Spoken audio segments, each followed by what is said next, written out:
বুকে যদি ব্যথা হয় এটা কিন্তু কখনো অবহেলা করা যাবে না। এই জিনিসটা আমাদের মাথায় রাখা উচিত, কারণ হার্ট অ্যাটাক হলে বুকে ব্যথা হয়। আমাদের দেশে হার্ট অ্যাটাক হলে অনেকে কিন্তু গুরুত্ব দেন না, এবং এদের মধ্যে অনেকে কিন্তু দুর্ভাগ্যজনকভাবে মৃত্যুবরণ করে।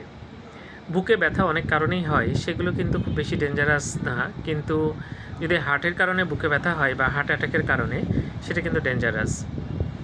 হাসপাতালে গেলেই, হার্টের ওয়ার্ডে গেলে প্রচুর এরকম রোগী পাওয়া যায়। অনেকেই কিন্তু দেরি করে আসেন। তারা গ্যাসের ওষুধ খান, বিভিন্ন ওষুধ খান এবং খেয়ে কমানোর চেষ্টা করেন, কিছুটা হয়তো কমেও, কিন্তু অনেক বড় ক্ষতি হয়ে যায়। বুকে যদি খুব তীব্র ব্যথা হয়, এটা উচিত সাথে সাথে হাসপাতালে আসা, ভর্তি হয়ে একটা ইসিজি করা।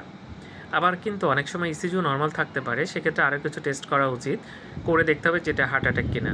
কারণ হার্ট অ্যাটাকের চিকিৎসা একরকম, সেটা অন্য কোনো চিকিৎসা দিয়ে কিন্তু এখানে ফল পাওয়া যাবে না। যাক, আমরা সবাই একটু সচেতন হব এবং বুকে ব্যথা হলে অবশ্যই দ্রুত হাসপাতালে আসার চেষ্টা করবেন, না হলে অবশ্যই একজন কার্ডিওলজিস্ট দেখাবো, তিনি কিন্তু বাকি চিকিৎসা করতে পারবেন। ধন্যবাদ সবাইকে।